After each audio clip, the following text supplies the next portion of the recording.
bad.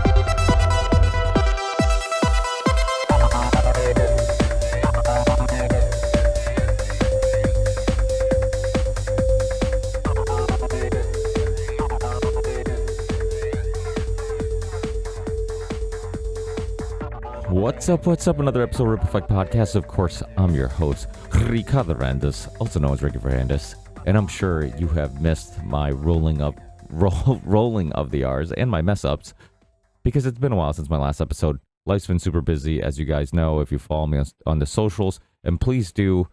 I love when fans of the show follow me on Facebook, Instagram, X, whatever social media platform you're on, and they kind of get to see a glimpse of my personal life and all the things that I try to do in regards to coaching and family stuff. And I don't post that much because I do try to be in the moment.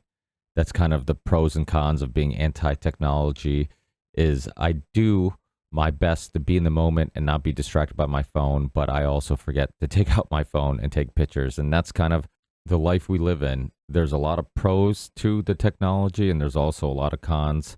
I try to embrace the pros, like being able to record podcasts and make friends online and record Zoom calls and create music, which I'm doing again also, while avoiding the cons, like it distracting you and you never being in the moment. But anyways, I'm way off topic. I do want to remind you guys this is a Value for Value show.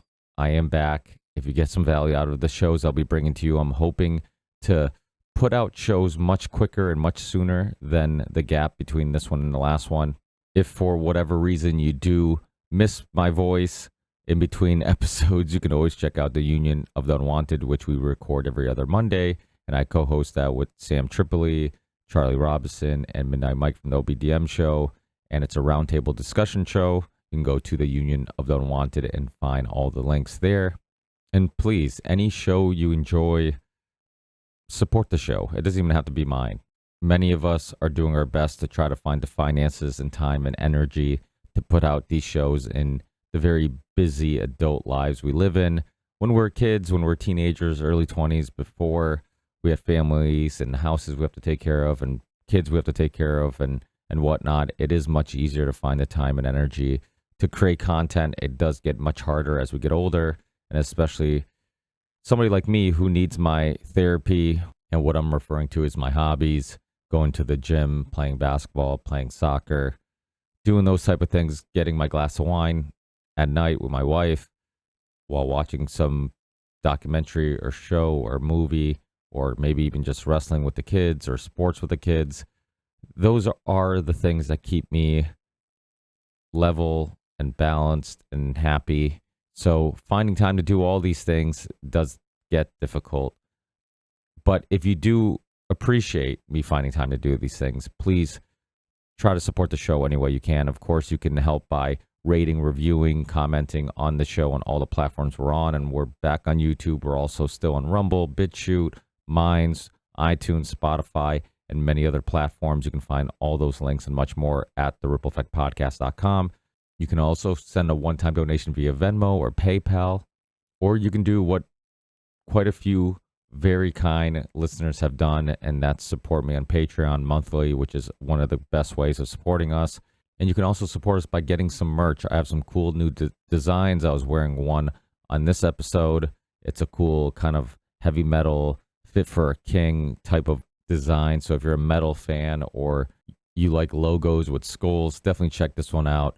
You can go to therippleeffectpodcast.com and click on merch, or you can go directly to the merch store by going to the Ripple Effect Podcast merch.com. And Big Frog, which is a family-owned business, does all my merch and runs the store.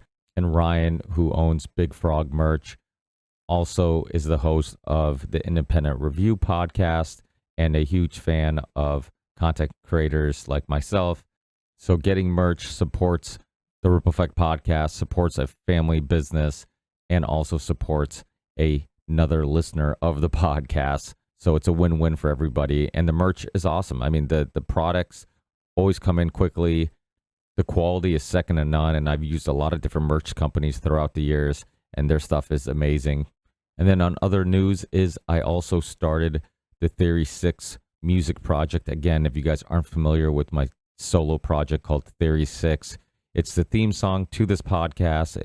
The name of one of my songs called The Ripple Effect inspired the name to this podcast. Obviously, like I said, it became a theme song for the podcast. It's the music you hear during the podcast, but all this stuff is really old. It's old music. I haven't done anything new in a long, long time. But with the help of AI and the ability to really cut corners in regards to recording and making music, I've been starting to make new music again. I have 4 new tracks. You can find them on Pandora, Amazon Music, Spotify, iTunes, and many other locations. 3 out of the 4 new tracks are pretty heavy, but the track called Artificial Ripple kind of sounds like Linkin Park. If you're kind of a new metal fan or you like metalcore, but metalcore that isn't super heavy, then you'll probably like that song. Check out Artificial Ripple. Just look up that, look up Theory 6, or go in the show description or on my website and you'll find links to my music. So now streaming my new tracks is another way of supporting the show. And if you like the music and you want to buy some Theory 6 merch, you can go to the Ripple Effect Podcast merch.com. I also sell Theory 6 merch there, so check that out. And make sure to follow the Ripple Effect Podcast on all the platforms we're on, but also follow Theory 6 music on all the platforms. You can follow us on Spotify, and that way when new music comes out, you'll know and it'll suggest it to you and it'll show you it, I think. So that way it's a great way of knowing when new tracks come out. And besides that, I think the only other news I want to share with you guys is there's a new vaccine documentary called The Inconvenient Study. You can find it on my documentary playlist on my YouTube channel. So if you go to the Ripple Effect Podcast YouTube channel, you'll find a documentary playlist, which I will constantly keep putting interesting and good documentaries in that playlist. So make sure to check it out. You'll find this documentary and many others. So if you're someone who's going to have a child or knows someone who's going to have a child or already have children and you're having internal conflicts with the vaccine topic, check out The Inconvenient Study. It's a great documentary that will really highlight some of the evidence in regards to the dangers of vaccines. And it's a great documentary to send to friends. Another great documentary is Shot Dead, which is a great documentary that attorney Brian Festa, my guest today, was a part of creating and making. That documentary focuses on the COVID shot. And I think that's it. I think I've done enough talking. Enjoy this amazing conversation. I promise you, I already have guests coming up and booked. So I have some great guests that I'm really excited about recording shows with and releasing those episodes and giving you guys some great new episodes to check out. And I promise as we get closer to winter, like every year, and work slows down for me during the winter months, I'll be able to put out more episodes. And also, I'm really excited about putting out more music. So it's a win-win. Once this winter comes, hopefully you'll be getting many more Ripple Effect podcast episodes, and you'll be getting some cool new tracks by my solo music project called Theory 6. And of course, if you support the show, like I keep telling you guys, I will be able to do this full time at some point if a small percentage of you guys support the show. And then I would be able to give you all this content at a much faster rate. So for now, just enjoy it while I have time to put it out and record it. And I will talk to you in the next one. Peace.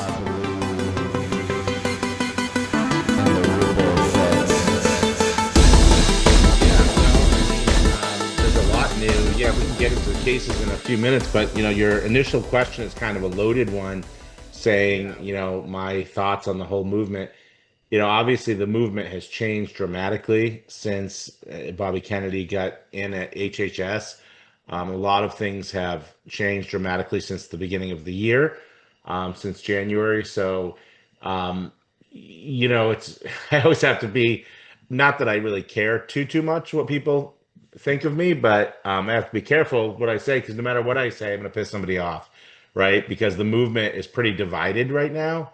You would think that would be unifying, right? Having someone like Bobby Kennedy at the helm and, Trump doing everything. But, there's been a lot of conflicting thoughts on how we approach this, how best to use this time. And I think people are spending so much time fighting about that they're wasting the opportunities because the opportunity, I should say, this is an opportunity, a singular opportunity, unlike any that we've ever had, where we've had people in power that actually agree with us about vaccines, or at least mostly agree with us. President Trump doesn't agree with us. Based on everything he said, he still thinks vaccines are a great tool, and he still, touts Operation Warp Speed as being, one of the greatest things he ever did. Operation Warp Speed, let's just face it, was a disaster, and it killed a lot of people. The vaccines being rolled out, or the shots, I should say, not even vaccines, and the number of people that were harmed and killed by the COVID shots is undeniable. You can look at the data. You can watch our film Shot Dead at shotdead.org. It's still up there for free. You can watch all of the other great films that are out there. We just watched one, Follow the Silenced by Mickey Willis. I don't know if you've seen that one.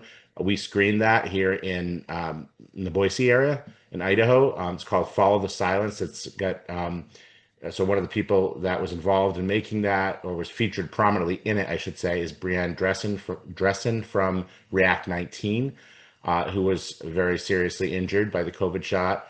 And it features our friend Ernest Ramirez, as well as other people who lost children or who were critically injured by the COVID shots. It's a Mickey Willis film. He always does great work. It was very well done. And I encourage people to watch that, as well as, of course, An Inconvenient Study, which isn't just about COVID shots. Of course, it's about the childhood vaccine schedule and the Henry Ford study and all of that. We're trying to get a screening arranged for that as well out here. But we can't waste this opportunity so even though President Trump doesn't agree with us and everything, he does seem to agree, at least from everything he said, that there shouldn't be mandates, that people should have freedom of choice. And he respects freedom of religion. Okay. So, and supposedly, again, from everything we've heard, so does Pam Bondi. I'm not going to get into other things that she's done. Let's just put that aside, because then we're going to go down a rabbit hole that has nothing to do with vaccines even. But just staying on the medical freedom topic and religious freedom, supposedly, from everything she said, she supports religious freedom and will take action to defend it in court. All right. So if that's the case, we need to be using this opportunity to get cases to the Supreme Court while we have people in the government that support us. We also need to be using this opportunity to get bills passed in Congress. Now you say, well, you mentioned Trump, you mentioned Pam Bondi, you mentioned Bobby Kennedy. None of them are in Congress. None of them are sitting on the Supreme Court. So what do they have to do with anything? And I'll explain that. Because the government's position on these topics is extraordinarily influential. It carries with it a lot of weight, a lot of power. When I bring a case to the U.S. Supreme Court that's on a cert petition, if they decide to grant it and hear the case, and the government files an amicus brief, a friend of the court brief, in support of our position, which has never been done before, any of the lawsuits we filed or anybody like me that's filed lawsuits, whether it be Aaron Siri or Bobby Kennedy or any of the other great attorneys out there, they've never had the government, the U.S. government, filing a brief in support of their position. It's usually, actually, the government is very often, I should say, the defendant in the lawsuit, right? So the government would never be supporting our position. But now we have the rarest of opportunities where the U.S. government should be, and actually will be put in a very uncomfortable position if they don't take a position in support of us, because we're filing these lawsuits in favor of religious freedom, religious liberty, free speech. If they're not saying that they support that, then that is going to contradict everything they've said. So we would expect that they're going to file it. Now, does that mean the Supreme Court automatically has to rule in our favor just because the government said that they agree with us? No. But you're looking at the makeup of the Supreme Court. And I know it's not supposed to be about politics, but everybody in the news media, of course, talks about it in terms of conservative justices and liberal justices, right? There shouldn't be any such thing, in my opinion. You should be a justice to enforce the law and the Constitution and to uphold the Constitution. It has nothing to do with what your registered voter affiliation is. It shouldn't have anything to do with that. But of course, we do see very often certain issues being divided along so-called conservative and liberal lines. Now, not always. Sometimes you see liberal justices jumping in on cases you never thought they'd rule in favor of, and you see conservatives sometimes ruling in favor of liberal issues or causes that you never thought that they would. So you do see, some switching of sides, so to speak, which is good to see. Actually, I'm actually, as much as I might be disappointed with certain decisions, I like to see that they're not always voting one way or the other along so-called party lines, because then it's just a political. Then the court will be seen and perceived, and maybe many will believe that it is just basically a political animal, a political machine, a political tool, which it's not supposed to be. It's supposed to be an authority there to resolve disputes, right? And to resolve disputes in particular about the constitutionality of laws and of actions, of whether it be actions of a police officer or actions of a government official, the constitutionality of actions and of laws. And those are the primary disputes that come before the United States Supreme Court. And so we want to preserve that. And we have an opportunity, though, where we have the government weighing in. Does that mean the Supreme Court's going to agree with them? No, but it is highly influential. And there are many cases where the Supreme Court will quote from the government's, the U.S. government's, the attorney generals, the U.S. attorney general's brief.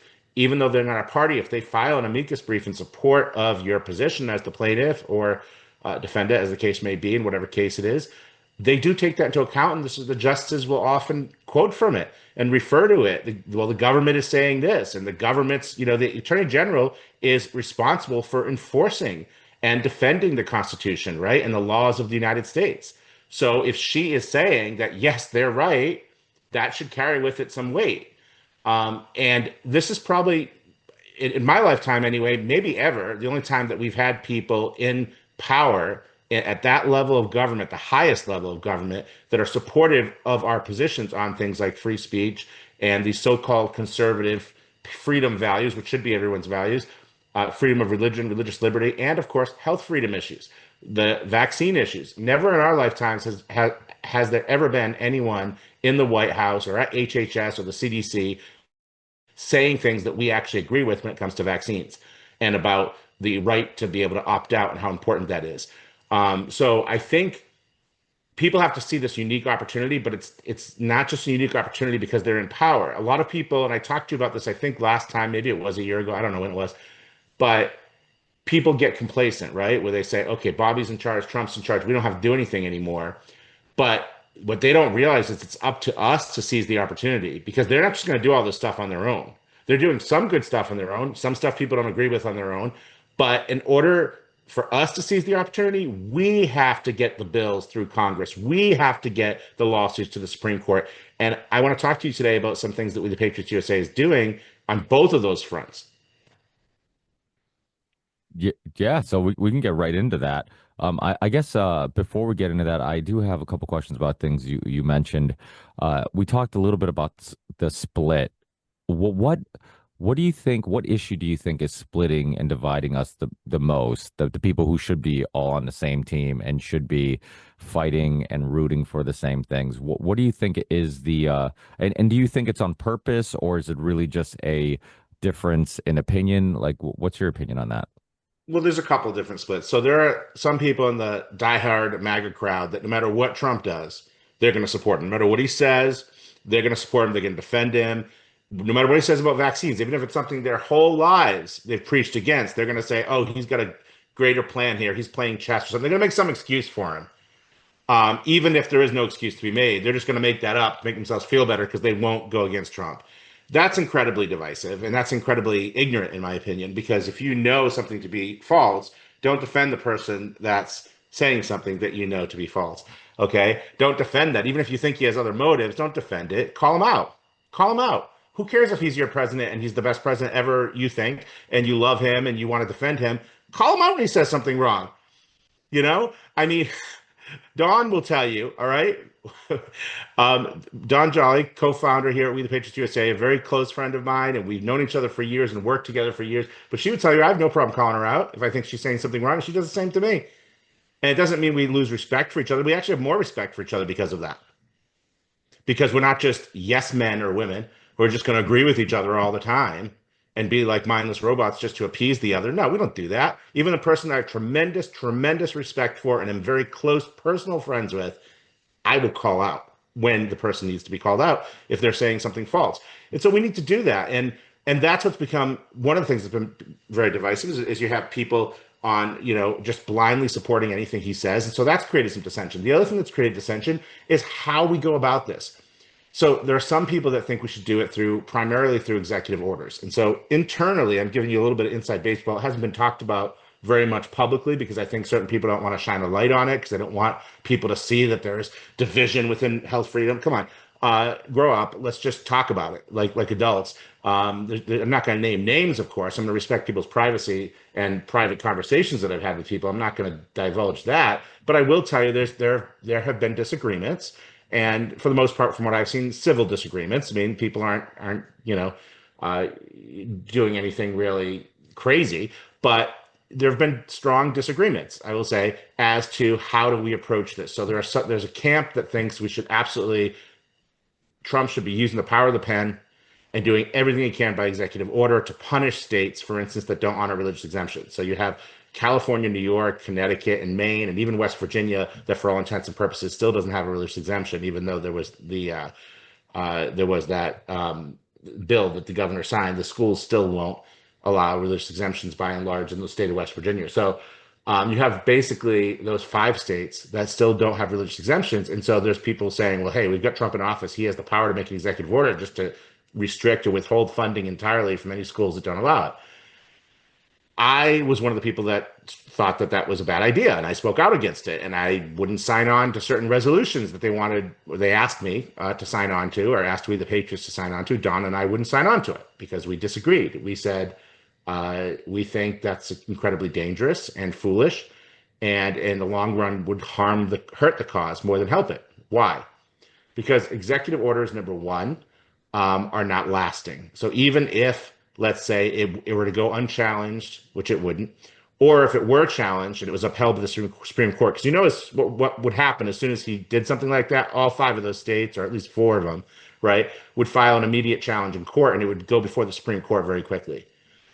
So when it gets to the Supreme Court, even if it's upheld, and it said Trump was right, he had the authority to do that, that's very dangerous because that means that a future president has the power to make executive orders about vaccine mandates and withhold funding, tie funding, make funding contingent on what he says to do with regard to vaccines. So it isn't just about religious liberty, it's about vaccines. You have to look at that.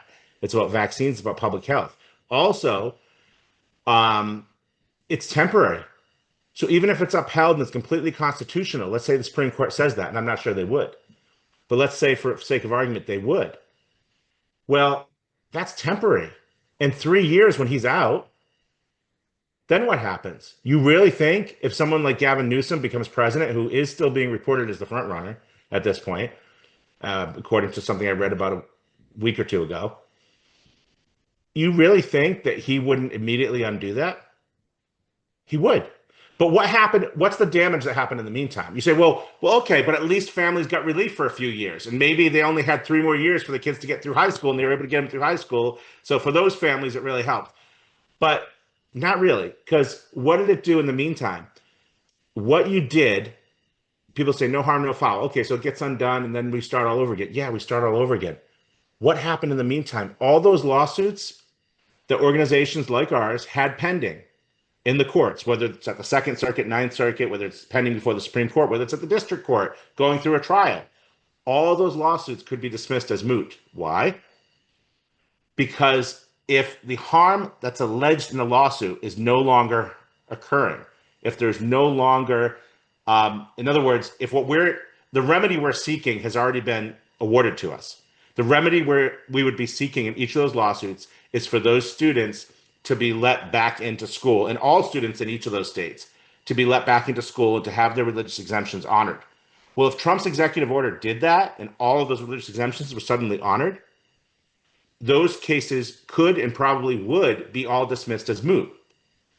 There are a couple of exceptions to the mootness doctrine, but usually you don't win on the exceptions. Usually it's very hard to overcome if the legislature or an executive does something that makes your case moot, basically, it's probably going to be dismissed. Well, that means that then in 3 years or 4 years, whenever it is that a new president rescinds that executive order, and then all the religious exemptions are taken away in those 5 states again, we would have to start all over again. So a lawsuit that we've been working on for 3 or 4 years now would get dismissed, and I'd have to start the clock again for another 3 or 4 years away from Supreme Court precedent. Well, now you're talking about 3 or 4 years from now or 5 years from now. Actually, by the time it gets to the Supreme Court, it might be 5 or 6 years from now. What if the Supreme Court's different than it is now? What if it has a majority of, again, quote unquote, liberal justices? What if we don't have as much of a, we've had the most favorable court in terms of religious liberty that I've ever seen in our lifetimes, maybe ever.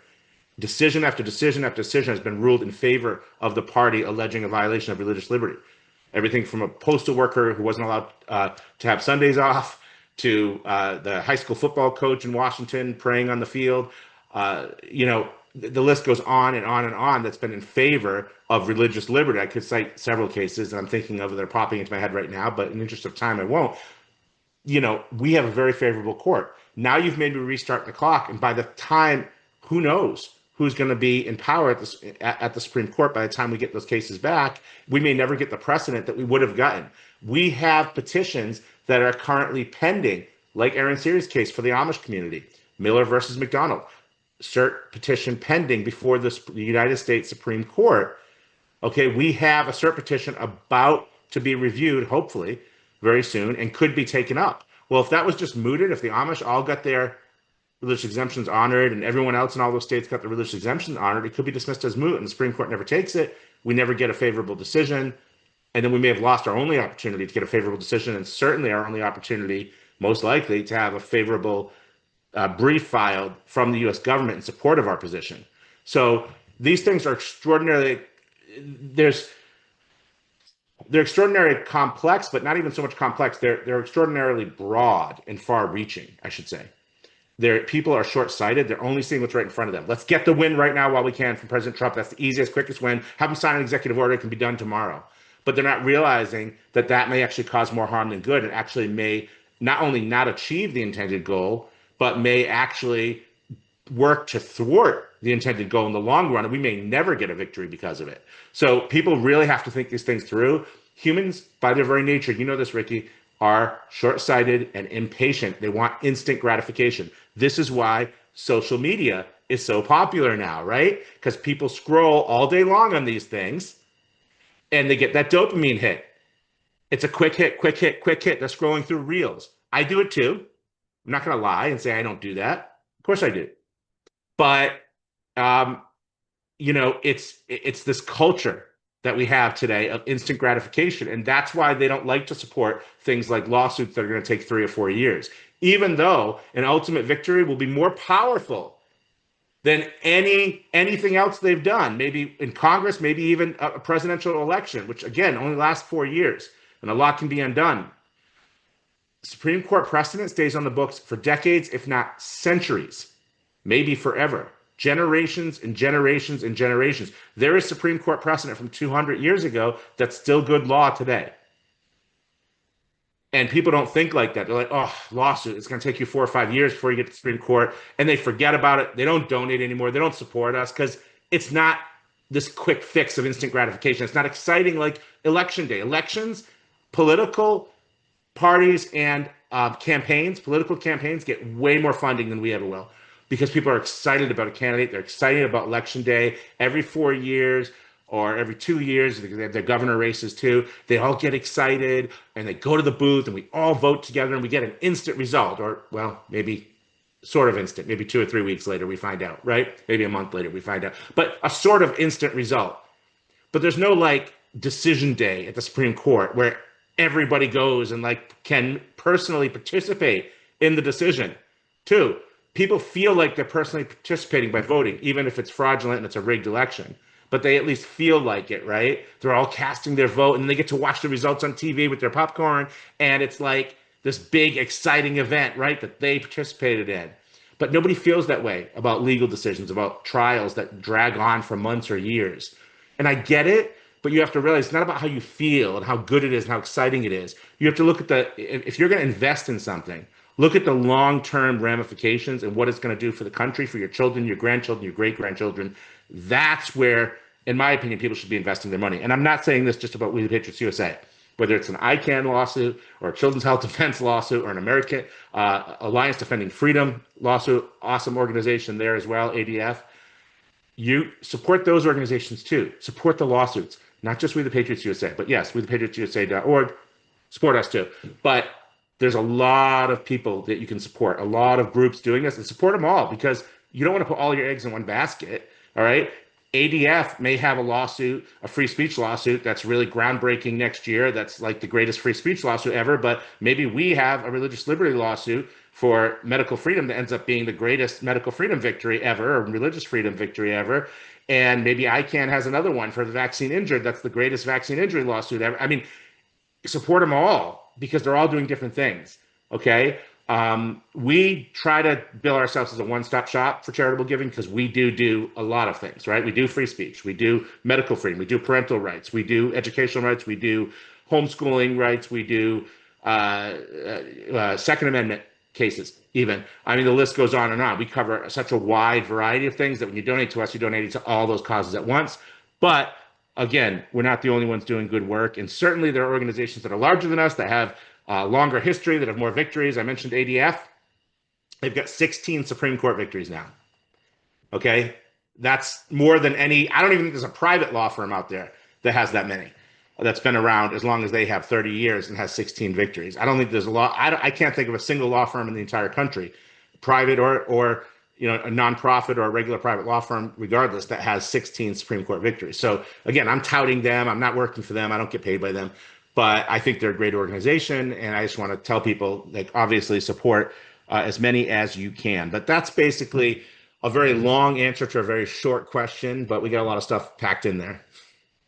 No, well, it's important for people to kind of understand all the internal discussions and the different viewpoints of how complex some of these things are. It's not really, as simple as like, hey, why aren't we just doing this or why aren't we just doing that? One thing that a lot of people in the movement were complaining about initially was the fact that, like, hey, why haven't, the second Trump got in office, why didn't we ban vaccines mandates? Why didn't we do, but again, like things aren't that simple. And I think that things are difficult for a reason. I mean, I'd love to get your perspective on it, but do you think the complexity of the system is why it doesn't change, or it changes so slow?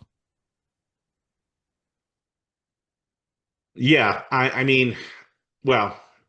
think the main obstacle in it changing quickly isn't so much the infighting or the people in the movement. I think it's the pharmaceutical industry and the mainstream media. I think you've seen it recently. No matter what Bobby Kennedy says, no matter how many press conferences he holds and President Trump holds with him, whether it's about Tylenol, whether it's about vaccine injuries, the hearings that Senator Johnson has held with Aaron Siri and Toby Rogers, no matter what they do. And by the way, Toby Rogers is a friend of ours, is great. I mean, they're both great. But Toby Rogers came on to our vaccine safety awareness marathon last month, and we just finally got all the individual interviews clipped. So you can go to wethepatriotsusa.org, and you'll see there on the homepage, if you scroll down, but also at the top under our content, the Vaccine Safety Awareness Marathon tab, and you can watch each of the interviews. We had Dr. Sherry Tenpenny, we had Dr. Robert Malone, who's on ACIP now at the CDC. He was on there. It was just awesome. Sorry we missed you this year. I did invite you. I will continue to invite you. You'll be invited again for next year. But I know you can't always make it due to scheduling conflicts. But I just wanted to put that plug out there. But yeah, I think what it is the pharmaceutical industry. There's a lot of people, and there's a lot of senators and congressmen in Congress who obviously are paid very handsomely by the pharmaceutical lobbyists, by the pharmaceutical industry. And there are obviously the mainstream media, no matter how many, again, this is what I was just saying, no matter how many press conferences they hold, the mainstream media instantly reports that everything they're saying is false.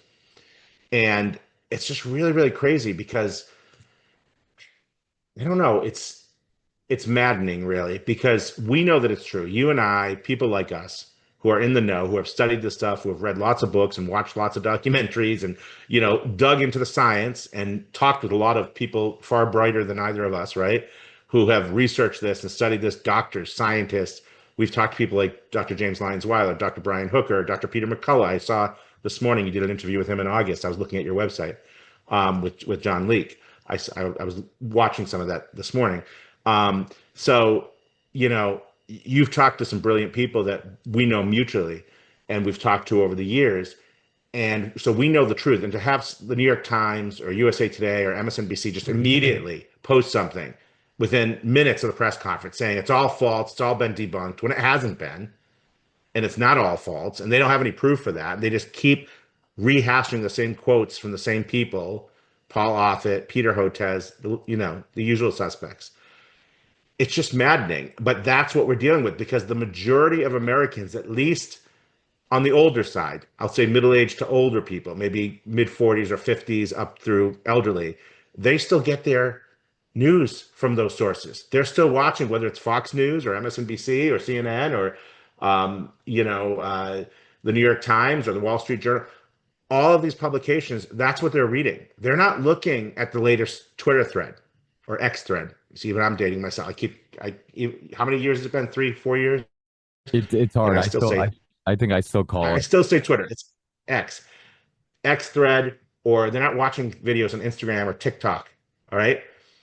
Or even YouTube shorts or reels or whatever they call them. They're not watching that stuff. Now, there are some, I'm not saying everybody. I mean, obviously, I try to digest it all. I do look at mainstream media because obviously running this organization, we have stuff in the media and we get interviews and we look at the coverage. And when we have a decision on our lawsuit, like we did, you know, a week or so ago out of the Supreme Court on our California lawsuit, unfortunately, they declined to hear it, but there was media coverage about that. And there were articles published. So I have to look at what the mainstream media is saying about our work.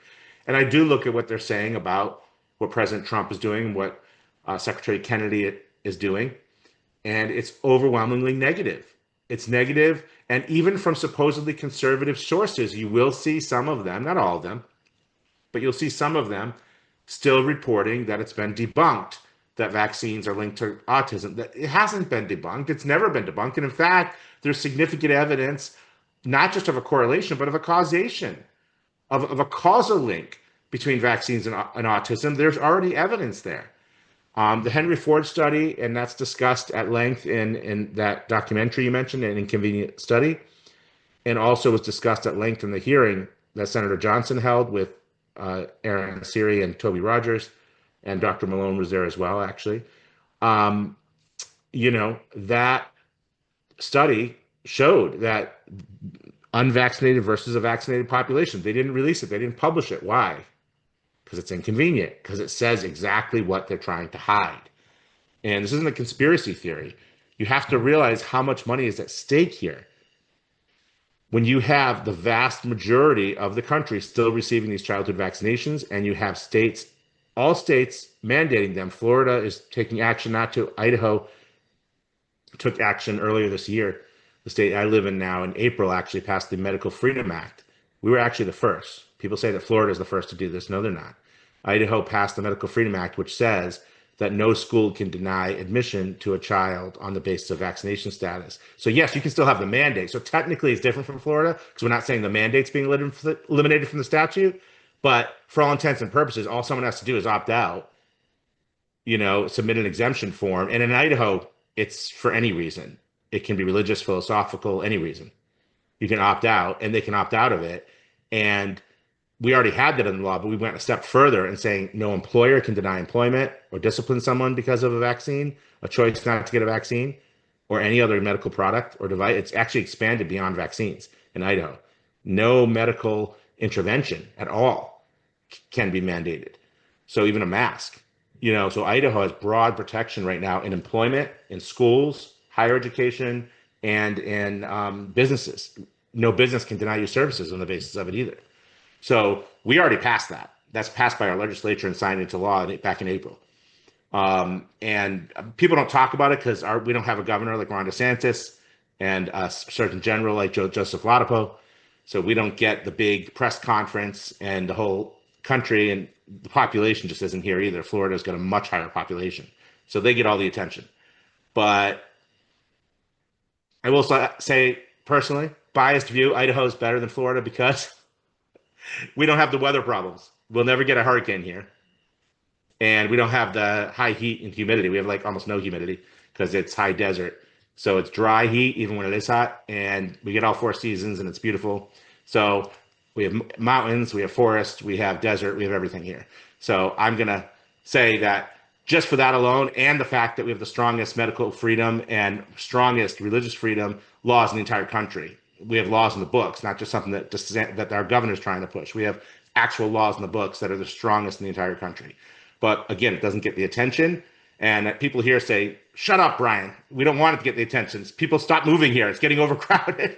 Because there's road construction. I will say this: you're gonna hate the traffic if you come out here, even just to visit. You're gonna hate because every major road is detours because they have to expand every road because so many, like the population doubled, I think, within the last like 5 years or something. There's something crazy like that, and the infrastructure just can't really support it. So that's the one drawback. Is it grew so quickly because everybody from California during COVID fled to Idaho. Almost everybody, like almost all the conservatives who left, either went to Idaho or Texas. That's like, and think of how many millions of conservatives are in California. California actually still has more conservatives than any other state in the country, just because of its sheer population. It has the most population of any state. So because of that, even though the conservatives are outnumbered, it has more conservatives than anywhere else in the nation. So they are, but a lot of them moved into Idaho. So it's very, very crowded. And as an outsider, as a New Englander, I wasn't hated as much because they didn't see that California license plate. If you have a California license plate here, they'll be like, another one of you. But I had my Connecticut plates. I was okay for a while, though I got the Idaho ones pretty quickly. But So, one thing I did want to ask you about, and before I ask you, I do want to highlight the fact that you were talking about commercials and people still getting their news on TV. I think it was when I had Dr. Peter McCullough on recently that we were talking about this, how for the longest time, many of us would just repeat that, they like these commercials, these big pharma commercials you see on TV, how they're trying to push these drugs on you. But we were talking about how like more than that, and probably the actual reason on why they push all these commercials on you is because they control the media that those commercials are segmenting on, right? So it's like whatever channel or show you're seeing those commercials on, you control that host, you control that basically TV show because you're paying their bills and you're giving them money and funding. And so that means you're not going to talk poorly about these companies when they're paying your salary. So that's an important part because for the longest time, it's always like, laughing about like how silly is it that you have these commercials on TV and they even state all the side effects, like how well can these commercials work when they're stating all these side effects and all this stuff. And then when you really put in perspective, like, hey, maybe that's not the actual purpose of them. Maybe, it's really just because they want to control the narrative, on those news channels. It kind of makes more sense. But speaking of that, one thing that was discussed a lot on these news channels of late, and it was something that I wanted your opinion on, was the Tylenol thing. You just you mentioned it briefly, but I am curious on your thoughts because it did seem kind of weird that like with all the evidence and all the things you could talk about in regards to vaccines from like aluminum and thimerosal, all the preservatives, all the lack of studies, all these things, like Tylenol was the thing that was highlighted. And I mean, do you think that was a distraction? Do you think, is there something there that maybe I just haven't looked that deep? Because like you said, we've talked to really intelligent people. We have a lot of mutual friends. I've talked to, Dr. Brian Hooker, Dr., like you said, Dr. James Lyons Wheeler, Dr. Wakefield's been on. I mean, I've had all these amazing doctors throughout the years, and Tylenol hasn't been something that I recall even discussing or coming up in conversation. Like, what was your thoughts on that? Do you think it was a distraction, or do you think maybe there is something there? So, I mean, Tylenol was definitely on my radar. Being in the biomed community, having a son that's, on the spectrum and has other disabilities as a result of vaccine injuries.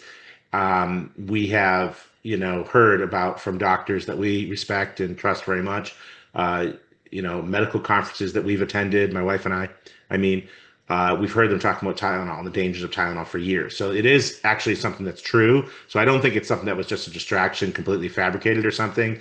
Tylenol, acetaminophen, has been shown to be, very dangerous in a lot of ways for children, even for adults, liver toxicity, things like that.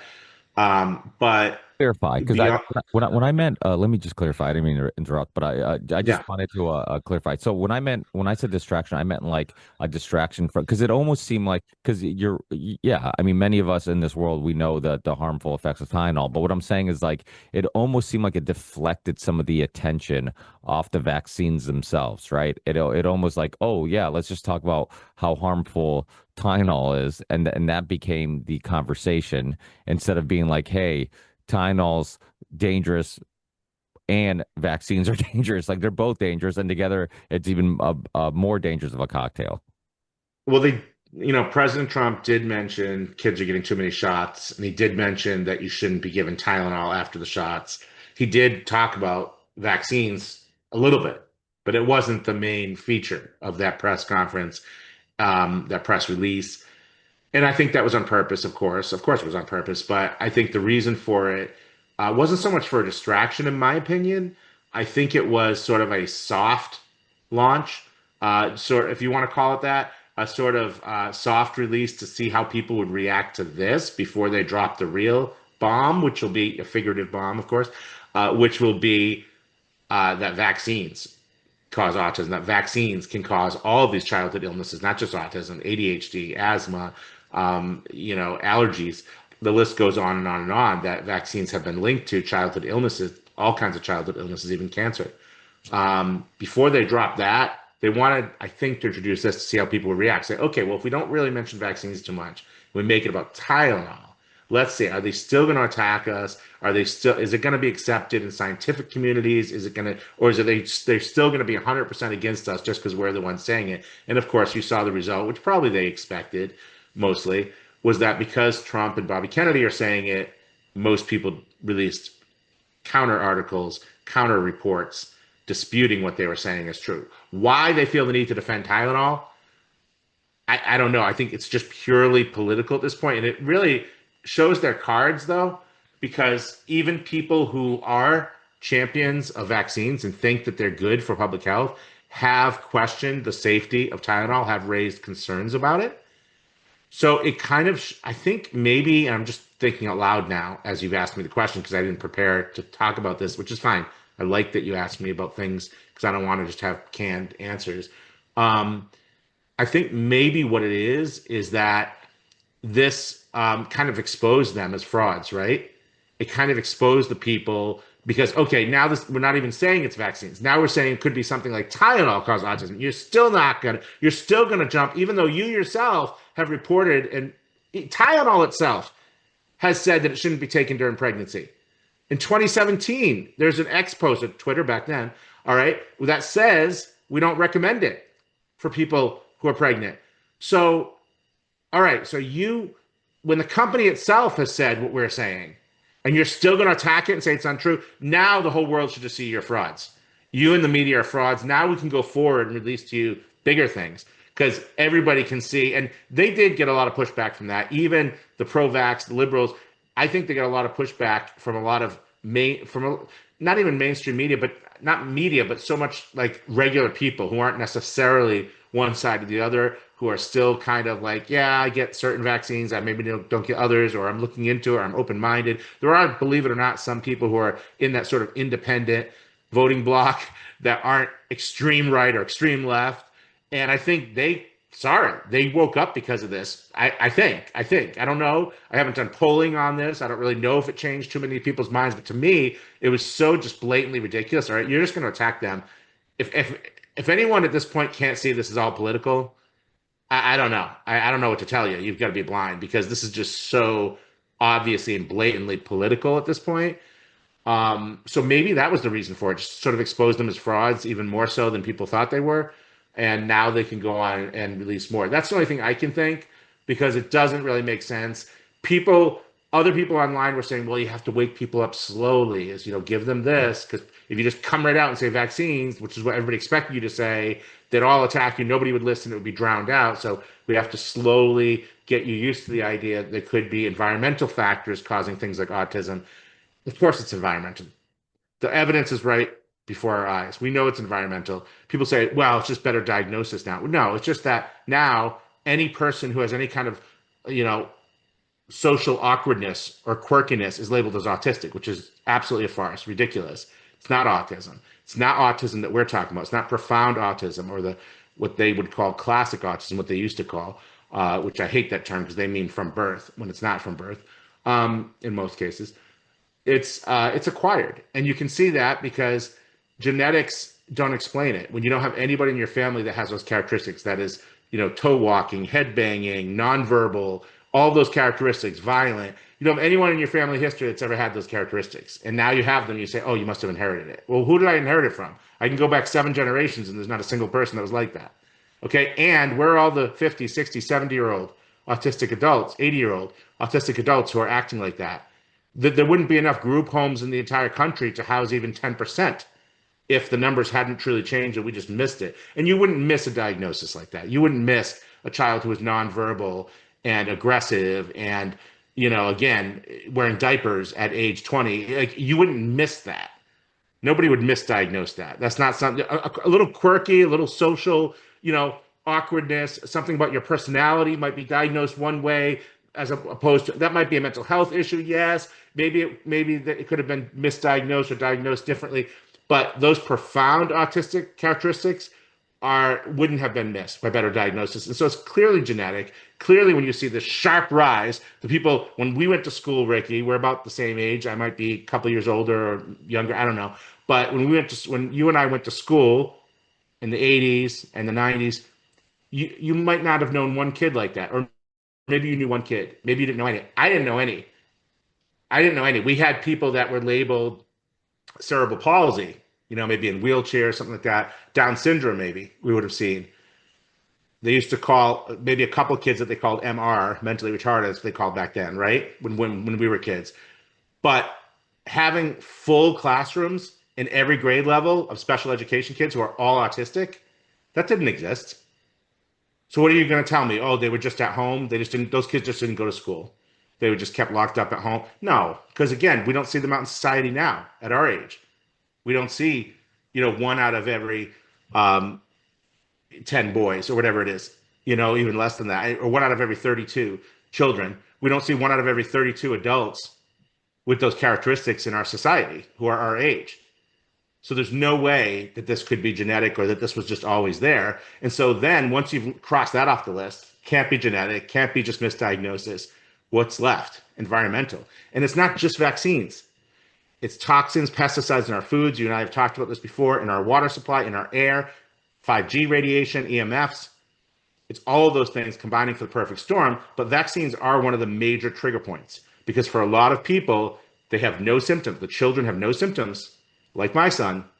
Then they get that shot, and then suddenly they have all these symptoms. You don't go overnight from being perfectly verbal, perfect developmental, hitting every developmental milestone, perfect motor skills, age-appropriate motor skills, everything, forming sentences even, and then get a shot, and then all of a sudden you don't know how to do any of those things anymore. And all of a sudden you're stimming all day, watching running water and spinning wheels when you weren't doing it the day before. Like that you cannot tell me that's just a coincidence. That's just absolutely asinine. And anybody who tries to spout that, you just sound stupid. It's not even like a matter of, like conspiracy theories or whatever else, or, you're using junk science. No, you just sound stupid, dude. If you're really saying that, if you really, really believe that somebody could be perfectly normal, get a shot, and then within like a week or a day or whatever, be completely different, or start having seizures like that night or within 48 hours of receiving these vaccines and they never had a seizure before. And the only difference is they got these, 5 doses, 6 doses in their arm. You're trying to tell me that there's absolutely no connection there and we shouldn't even research it.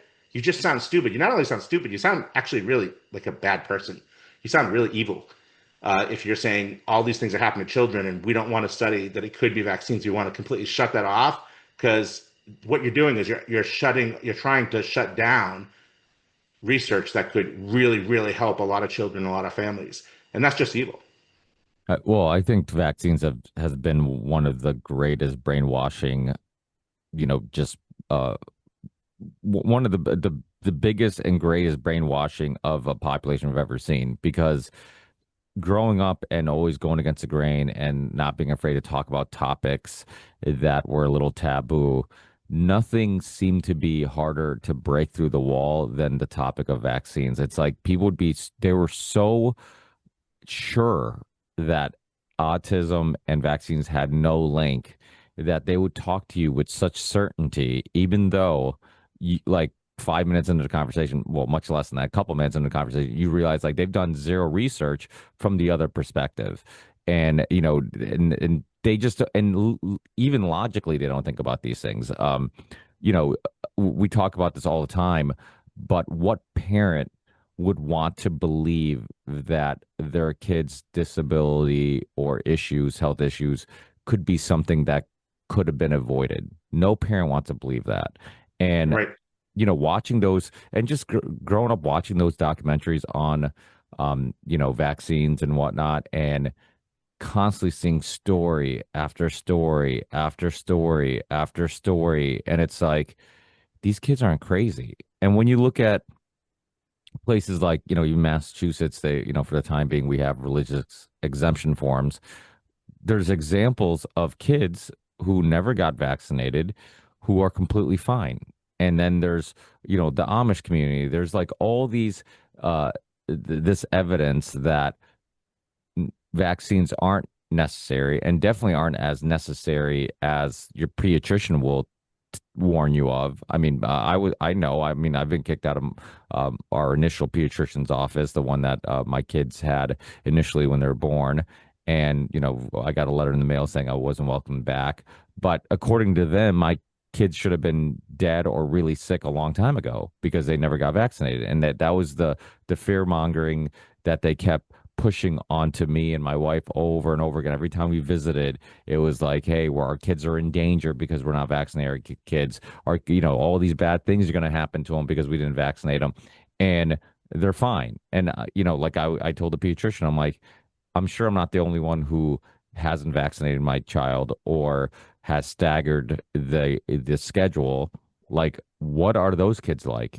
Give me an example of a kid who's unhealthy. And not to say that there aren't examples of that, because it's true. Like there are kids who maybe do have autism and maybe never got vaccinated. There are cases Yep. of that, and I want to be realistic, and if those cases exist, which they do, like we should also look into what's causing it in those children, because like you've highlighted, it's not just one thing, it's many different things that have created this cocktail of unnatural living that we have, where like the chemicals in our foods, the chemicals, I mean, I've talked about it a few times, the Yuka app that you can scan a barcode on food and it tells you what preservatives are in there. I scan things like Gatorade water, like regular Hmm. just Gatorade water, and it has preservatives in it, and medium to high risk preservatives, and it's like, okay, um, that's like seems pretty harmless, like water, right? And then you think about like everything from water to bread. Why do I buy bread and it lasts a month on the counter, when if I go to a local bakery, it's good for like 2 days and I gotta throw it out? Like, so all these things of consumption over and over again. And I think it was Dr. Chris Kresher who used to say, like, you don't go from like healthy to sick overnight. It's like a Yep. slow, gradual pace into that direction. And every life decision can slowly put you down that road further and further until one day you're sick. And you always hear these stories like, oh, I don't know what happened to Johnny. He seemed fine. I just saw him last week and apparently he died overnight. It's like, well, if you looked at his lifestyle, what he was eating, how he was living, maybe stress, Hmm. could be a building that has like synthetic products that are used and chemicals and because I had this guy, he was an attorney. Oh my God, I can't remember his name. Alan Bell, maybe? I don't know. I can't remember his name. He wrote a book called Poison. I had him on years ago. And he was a Florida attorney who like was doing really well and ended up building a new office, a new building, and moved into the new building and got really sick. And they couldn't figure out what was wrong with him. And they really like they tried everything, they did every test, whatever, and then come to find out it was the products in the building. He was having a reaction to it, and he was like bedridden for a year. They had to put him in like some cabin Wow. in the woods with nothing synthetic around him, everything natural products and ingredients and building supplies. Everything had to be natural with no chemicals. And he finally got better, and he wrote this book, Poisoned, and it was like, again, it was one of those things where like, wow, it puts in perspective, like how many people are having health issues, and it could be, some product that was used in their house. There could be, some food that they're eating on a daily basis that they don't even look at or could even fathom could be harmful to them. And everybody's body is slightly different, so we're going to be more sensitive to some things and less sensitive to others. So, we are a complex living organism, so it's not one size fits all, but there are certain things that, I think for the most part, you can kind of figure out like, okay, this is probably good to cut out. This is probably good to be conscious of and whatnot. So yeah, I mean, and so is that something that you get people you get in a conversation when you're maybe debating somebody or somebody who's trying to push back?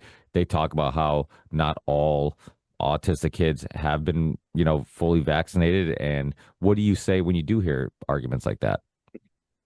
Yeah, that's kind of a silly argument. I mean, vaccines are not the only trigger, but they're an incredibly potent trigger. Like I said, or like you said, a lot of those other things, most of those other things like toxins in your food take, or water or whatever, take a lot of time, take years, maybe even decades before you'll see a disease outcome, before you'll see a negative health outcome. They don't happen overnight. Vaccines are an exception. Vaccines can literally happen, not always, not always, but you've seen a lot of children who completely change within 24 to 48 hours after getting their shots. And that shows you how powerful of a trigger it is. That's number one. Number two, the issue of susceptibility is what you're raising.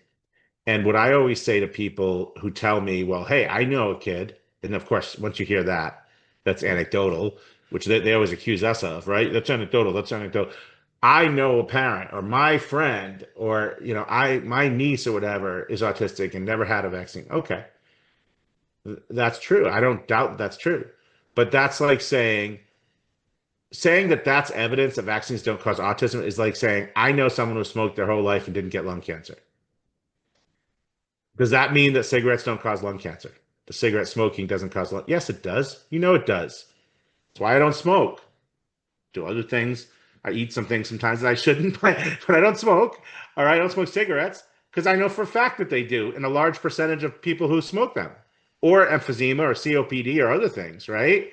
That I'm going to get. Even if I were to avoid the lung cancer, I'd get something most likely if I smoked my whole life. So you know that, and those people don't deny that. You won't hear even the most staunch pro-vax person isn't going to tell you with a straight face that cigarette smoking doesn't cause lung cancer. But yet there are people we've all known who smoked cigarettes their whole lives and didn't get it. I have an aunt that has smoked for the last 50 years and doesn't have lung cancer still. She's still alive. The only one I have left on my mother's side she has other health issues, but doesn't have any lung issues really. No emphysema, no lung cancer, nothing. But smoking for like 50 years. And chain smoker for most of her life too. I mean, literally lighting one with the other. Okay? All day long for 50 years. Didn't get lung cancer. Does that mean cigarettes don't cause that? No, of course not. There's two books that I want to recommend. All right. One I just got, so I haven't actually read this yet, but from everything I've heard and from what I've seen, it's an excellent book, and it goes to what you say about the vaccines, people just defending them no matter what. Okay, this is by Aaron Siri, who I mentioned before, Vaccines Amen, talking about the religion of vaccines, how it's like a religious cult. And I'll show you the first paragraph from the back. It says, ever hear I believe in cars or I believe in tools? Probably not, but people routinely say I believe in vaccines. This saying carries a truism because claims about vaccines often require faith, belief. It is why challenging these claims often results in an emotional, not logical reaction. It's religion. Vaccines, Amen by Aaron Siri. And the other one that I always recommend, you've heard me recommend it before, I think, is one of my favorite books, probably my favorite book about vaccines and autism, by my friend J.B. Hanley, which is How to End the Autism Epidemic. And I've recommended this before. The reason I like this is it's pretty easy read. It's short, it's succinct. I mean, it's what? I don't know, a couple hundred, 230 pages, whatever it is. Some of these vaccine books, vaccine science books, talk about the history of vaccines and vaccine safety. I mean, they're like this. They're like 1,000 pages. This you can get through in a weekend, really, or a week, maybe, depending on how fast you read. It's succinct, but it gives some of the most important facts about the history of vaccines, excerpts from Aaron Siri's deposition with Stanley Plotkin. I mean, there's just a lot of great information here about the link between vaccines and autism, too. It's published several years ago. I mean, this is now, must be 2017 or 18, I think. It's around there. Yeah, 2018. But excellent resource. So I recommend those two books. While we have a little bit of time left, I just want to talk about a couple of things that We The Patriots USA is doing, because I think about 20 minutes left, 15 or 20 minutes. One thing, before I get to our lawsuits, something we don't talk about too much here because we don't do a lot of like legislative work or lobbying, but one thing we've been working on for 3 years that finally is coming to fruition because of who we have in power is our petition and our draft bill to Congress to make vaccine status, health status really broadly, but including vaccination status, discrimination illegal. So to make it illegal to discriminate against you on the basis of your vaccine status in education and employment and in business transactions, retail establishments, whatever. So sort of like a version of the Idaho Medical Freedom Act, but broad for the entire country that would apply to all 50 states. There's an easy mechanism to do it. Rather than introducing a whole new bill and creating a whole agency to enforce it, what we've decided to do is to take the easiest route, the path of least resistance. I shouldn't say least resistance. There'll be resistance. Anything like this in Congress is going to get resistance. But literally just adding 2 words and then a definition section to define it, but 2 words in all sections of the Civil Rights Act, where it lists the protected classes, which currently are race, color, religion, national origin, and sex, in various provisions. Maybe not in that order exactly, but those are the protected classes that are currently in the Civil Rights Act of 1964. One title that's talked about most often is Title VII, because that applies to employment. We heard that most during COVID. Employment discrimination is outlawed on the basis of those protected classes under Title VII. But this would be amending all the sections and just including the 2 words health status in that list of protected classes. There's already the infrastructure. The EEOC, for instance, already exists. It's a whole agency that exists to prosecute employment discrimination cases. Each state has either an independent agency or the Attorney General's office in their state that enforces it on the state level. The infrastructure is already there. So you just add those 2 words into a statute that's been on the books for decades, and you would have protection. And then it defines health status, of course, to include, but not be limited to, but to include vaccination status. So you could not be discriminated against for your acceptance or your refusal of any kind of medical product, including vaccines. And why do I say that broadly? And why do I say your acceptance? Because people are also discriminated against for using alternative medicine. Okay, you've seen it. You decide not to get your child chemo or something, or you decide not to give your child a vaccine, and suddenly CPS comes after you and tries to take your kids away. This would eliminate that. It would make it illegal for state agencies or any agency to anywhere in the country or any business to even a private business could not discriminate against you for your choice to use a product or to refuse a product. This is why we want to make it broad, because you don't want that to slip through the cracks. There's a lot of people that's how they'll attack you next. That's what's on the horizon next. Okay, so fine. you get your exemptions to opt out of vaccines, but now we're going to come after you for doing alternative things, for using alternative medicine and supplements and treatments, whatever it is. I mean, HBOT and whatever else you want to use, we're going to come after you because it's not mainstream. It's not approved by the mainstream. No, we're going to outlaw that too. So this is an incredibly powerful bill, and it wouldn't require a lot of work on the part of Congress. You just need to vote for it, basically. It's a very, very simple amendment. There's not pages. Some of these amendments are 30, 40, 50 pages long. No, very simple amendment, and it's there on our website at wethepatriotsusa.org. You can sign the petition. We've got thousands, I think, I don't know how many thousands. I haven't checked it recently. It was under 10,000. I think it might be up there or above now because we're so censored. It's taken us years to even get that many. We don't have the platform with millions of followers on X that we can put something out there and get, a million signatures overnight. We are really, really heavily censored and shadow banned across all platforms. But now that we're finally getting people like Congressman Greg Stube out of Florida, who introduced the GRACE Act, which was an act, and again, that is to withhold funding from schools that do not honor religious exemptions, states that do not honor religious exemptions, but that's not through executive orders, through congressional action, which has more staying power. That we did support. We did sign on in support of the GRACE Act because that's not an executive order. That's something that would outlast Trump's presidency. So most likely. So that's important. So we are meeting. We actually have a call in to a message and an email in, and we've been connected by one of his constituents, Congressman Stube, as well as there's a few others that we're arranging meetings with right now to get them to sign on as co-sponsors. So that is actually now finally being brought to Congress. I'm glad that it actually took us this long. There's been this delay.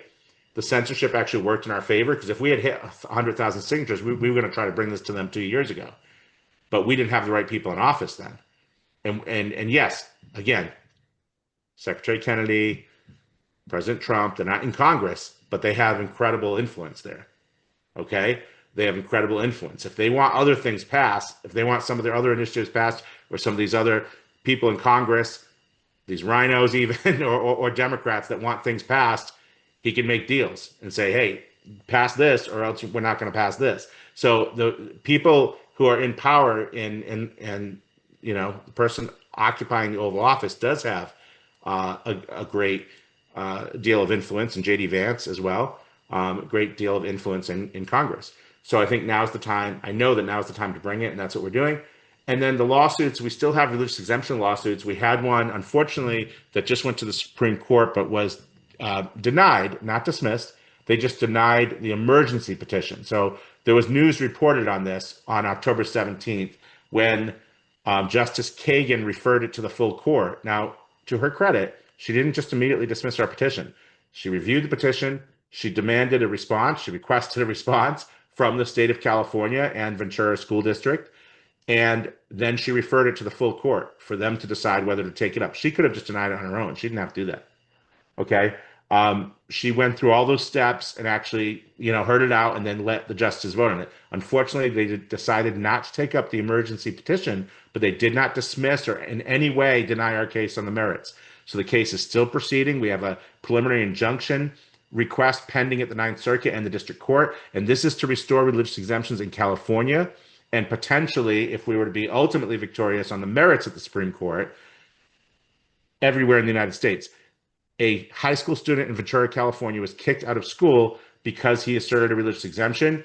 He was initially grandfathered in up until 7th grade, which was the next checkpoint. So as you know, California was the first state to do away with their, they called it a personal belief exemption to vaccines for schools.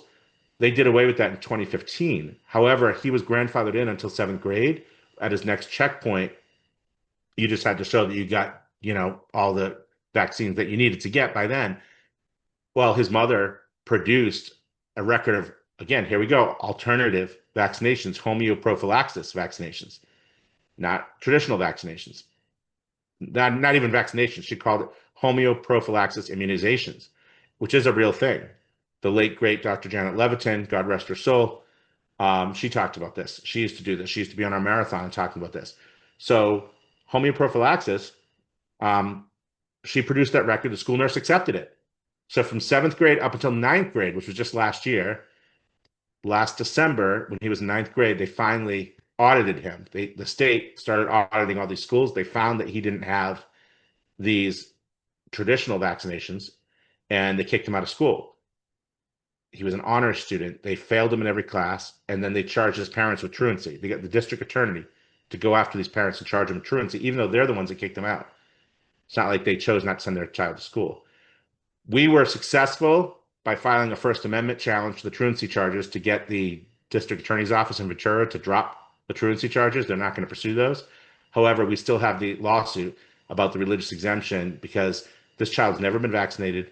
They've consistently held a religious objection his whole life, the mother and father. So they want to proceed on this, and we are proceeding at the Ninth Circuit with the preliminary injunction and also with the trial. We still have options at the district court to bring this on the merits. So this will go back to the Supreme Court. I'm confident on the merits. They just chose not to take up the emergency petition, which is common. So again, headlines were making it sound like it was dismissed. This case is not dismissed. It's very much alive. That was fake news. And then also Milford Christian Church in Connecticut, that is still very much alive. We're at the Second Circuit now. We've just appealed. We're working on the brief right now, the Second Circuit. That is the case where the state tried to shut down the church's preschool and daycare. I think you and I have talked about this case before. It's been going on a couple of years. Little Eagles Preschool and Daycare in Milford, Connecticut, where the state said, no, you can't allow exemptions anymore. We repealed that in 2021 in Connecticut. And Pastor Jim Loomer, to his credit, said, well, we're a church. We honor the religious beliefs of our congregants, of our families that attend our school. We're not going to force them to be vaccinated. He said, well, you better. The state said you can either force them all to be vaccinated and provide proof of vaccination, expel all the students who aren't vaccinated, or if you haven't done one of those two things, when we come back in 10 days or 2 weeks, whatever it was, then we're going to close down your school. We're going to shut down your whole school. And so to their credit, Milford Christian Church just stood their ground. We filed a lawsuit on their behalf. It went through district court. It's been fully briefed. Unfortunately, district court didn't side with us. We weren't really surprised by that. But now we're at the Second Circuit. And if we win at the Second Circuit, that's great. We win. And all of any Christian school then in the state would be allowed, any religious school, not just Christians, would be allowed to continue accepting religious exemptions. If we were to lose, though, another opportunity for the Supreme Court to take that case. And that's I think that one probably has the best chance of any case we've ever brought of going to the Supreme Court because it's a direct attack of the state against the church.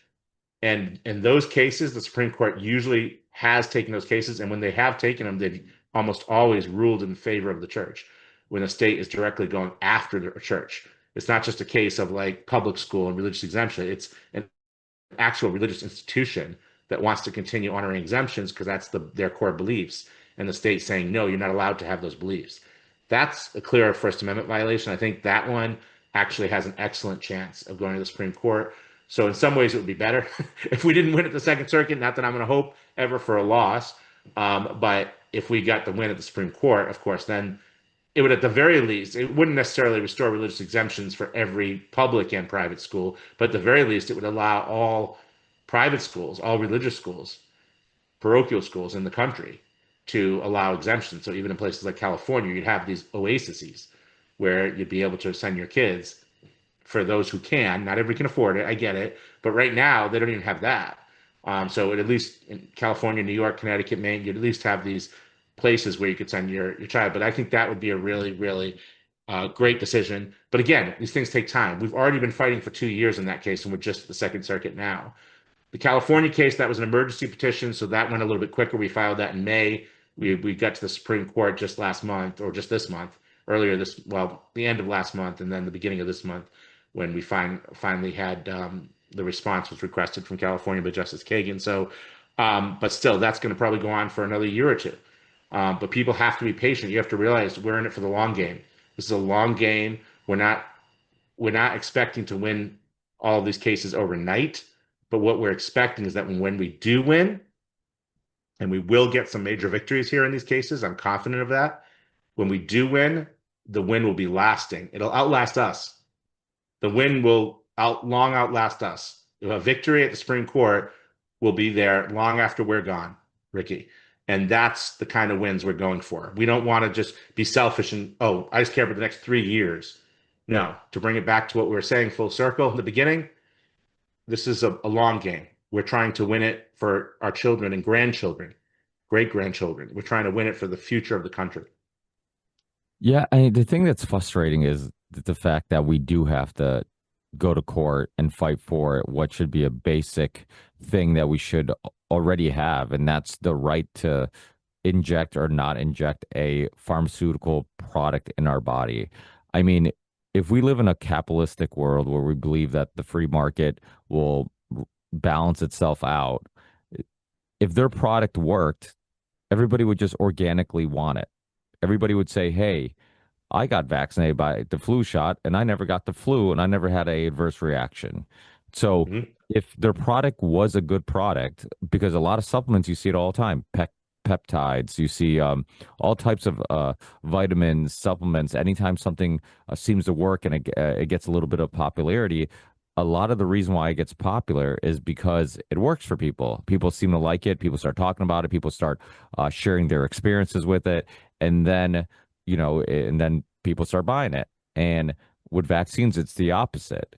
People talk, I think, because they know that most people, if they're being honest, they talk about loved ones, people they know that have had adverse reactions, maybe their own personal experiences with getting sick after a flu vaccine or something like that, and that the market wouldn't sell their product. The free market wouldn't sell their product. That's why they have to enforce it and make it inconvenient for you to not take their product. They have to have the public pressure of doctors and pediatricians looking at you like you're a crazy person if you don't vaccinate your kids. They need TV and shows talking about the safety of vaccines and all the lives that have been saved by vaccines. They need to plant that seed of fear of like, hey, if I don't vaccinate my kids, what if the state takes them away from me because I'm not doing a good job parenting? They could create the argument that I'm putting them in danger, those type of things.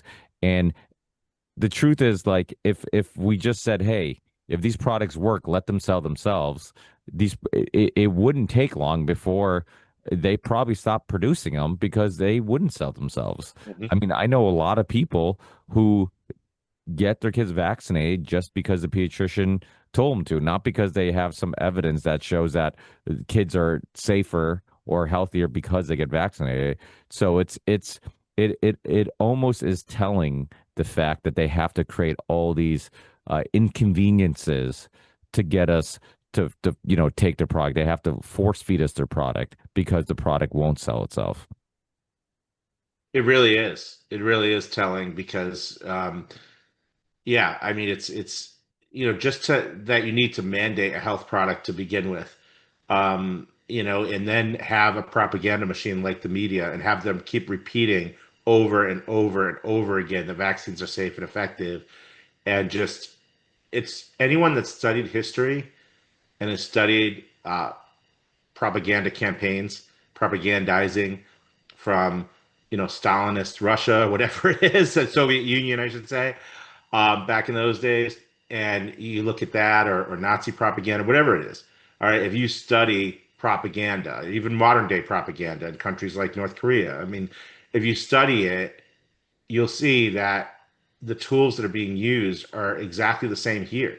We like to think, oh, we're in the United States. We're so much different from all those places that you just cited. No, we're not, because they're doing the same thing. They're using the same, it's repetition, first of all, by authority figures that they've named authority figures. Okay, over and over and over and over again, you know. And the Paul Offits, I mean, you read Animal Farm Trotsky. I mean, it's like it's the Paul Offits, Peter Hotesses. That's who they are, and they're just saying the same thing over again without any evidence. They just said there's been hundreds of studies, but I never hear the reporter follow up and say, "Well, which studies?" Because the only reporters that would ask them that, they won't do an interview with. They won't do an interview with someone like you, Ricky, because you would ask them, well, which studies? That would be a natural follow-up question. You don't have to be a journalist to know that. Anyone would ask that, right? Well, wait, there's been hundreds of studies. Can you actually name them? Name which studies have proven that there's no link between vaccines and autism. There's no study that's proven that. Aaron Siri debunked that very thoroughly in that hearing that I mentioned with Toby Rogers. I mentioned it 3 times now, I think. It was Ron Johnson. It was back in September, I think, right? Late August or early September, maybe. Over and over and over again, that was repeated. Um, you know, that was debunked. He went through all the studies with that doctor they had, um, Jake something, whatever, whoever he was, I forget his name, but he questioned him. He's like, "Well, what are you talking about?" And he wasn't. He made him kind of look foolish, really foolish, actually, because he wasn't able to name any of those. And the studies that he did try to name, Aaron said, "No, no, no, it didn't say that. It said this. It never found the conclusion that you're saying that it did. That's not what it found. You can actually read it." And he had everything prepared in front of him because he knew what they were going to say. Because it's so predictable. It's the same talking points. If you've watched one, you've watched them all. One news report or one supposed, program or mini documentary or whatever that they put out, it's the same thing every single time. And it's just really, really, it's disgusting because of how many lives have been harmed. And it's really evil. Like I said before, it's diabolical. And that's what gets me, because there are innocent children that have been harmed because of this. Doctors just repeating that, oh, yes, it's 1 in a million. It's safe and effective. That'll never happen. When they know darn well that they don't have a shred of evidence to support what they're saying, but they've just been told by the authorities, by the AMA or the AAP, the FDA, the CDC, in years past especially, that they've been told that everything's safe and effective and injuries are 1 in a million. So they just repeat that talking point. What kind of doctor does that? I mean, you don't research anything. You don't, in any other area of medicine, that wouldn't be accepted. You wouldn't go to a cancer treatment and just say, oh yeah, this is completely safe. Yep, there's, no, I can't name any studies, but I can't tell you how it works. Can't tell you what's in the treatment, because most of them can't tell you what's in the vaccines or how they work. I can't tell you what's in it.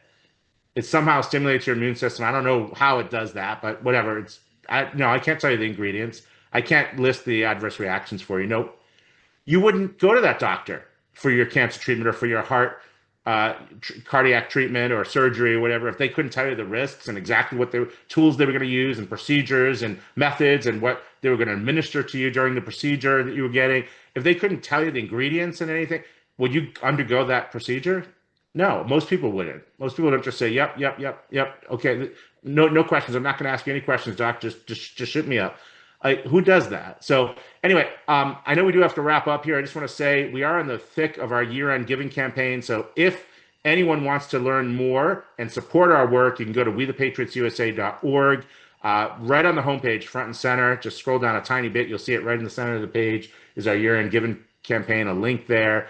We're trying to raise, I think it's $250,000 this year by the end of the year. And I just encourage everybody, even if it's only $1 that you can give, support us, because a lot of people think, oh, what can I give? I can only give $10 or I can only give $20. We are funded. These lawsuits that I'm talking about that are going to last for generations are funded on the backs of ordinary people. We don't have any angel investors coming in giving us 6 or 7-figure donations. We don't have that. It's all a bunch of ordinary people giving what they can. That's the only reason these lawsuits have been filed. So if and when we get, sooner rather than later, okay, I believe, we get those really big victories at the U.S. Supreme Court, you who have supported us can say to your children, your grandchildren, I did that. I funded that lawsuit, okay? I donated to them, even if it's only $10 or $100, whatever you can give. You're going to be able to say, this happened because I supported it, because it's all ordinary people. That's the only reason we're able to do any of this, Ricky. So I thank you so much for allowing me the time to speak, for giving me the platform, as always. Thank you for what you do and continuing to share the truth. And hopefully we'll talk again real soon. Let's not make it as long this time. Yeah, definitely. Yeah, I mean, I've always praised the work that you do. I mean, there's so many people, even in my own personal life, especially during COVID, that asked for help, and I would send them your way, and you would either help them or help them find somebody who could help them. And I really appreciate that. And it kind of highlights, what type of person you are and what your motives are. And also, you're really knowledgeable with a lot of these topics. I mean, I think one of the problems with doctors is that we look at them like they're researchers, but they're not. They're regurgitators. All they do is regurgitate information. They don't research any information. And, that we have to kind of, and I think the narrative's changing. We have to stop looking at a PhD or Yeah. these labels that we give people as like a reason to respect their opinion more, or to because a lot of times when you're a podcaster and you're giving health advice or you have health opinions, a lot of people will look at you like, hey, what do you know? But it reminded me of a real, and I'll end it with this. But Ari, attorney Siri, he was it was one of the times he was in court and somebody was questioning him, the judge or somebody was like, he's like, oh, do you have any PhDs or doctrines or medical, whatever, any credentials? And he's like, no. He's like, which he doesn't, he said, I don't think that's a flaw. He's like, because my job is just follow the evidence. And if I had those credentials, I would have a dogma and a perspective that I would have to, that would influence my decision making and how I look at evidence. He's like, Yep. instead, he's like, I'm just an attorney. He's like, I just follow whatever. So it was well stated, and it was a really good point because he was making the point that he's like, all those credentials doesn't mean that you should listen to the doctors who disagree with me more. If anything, you should listen to me because I'm giving you this information completely based on evidence and conclusions that I've come to based on my research. I do have to run and get my Yeah, son no off the problem. bus, but Yeah, it no was problem. great talking to you as You always, too. Ricky. And yeah, we'll talk again real soon. Okay. Absolutely. Thanks, Brian. Keep in touch. Thank you. Bye Take bye. care. Bye.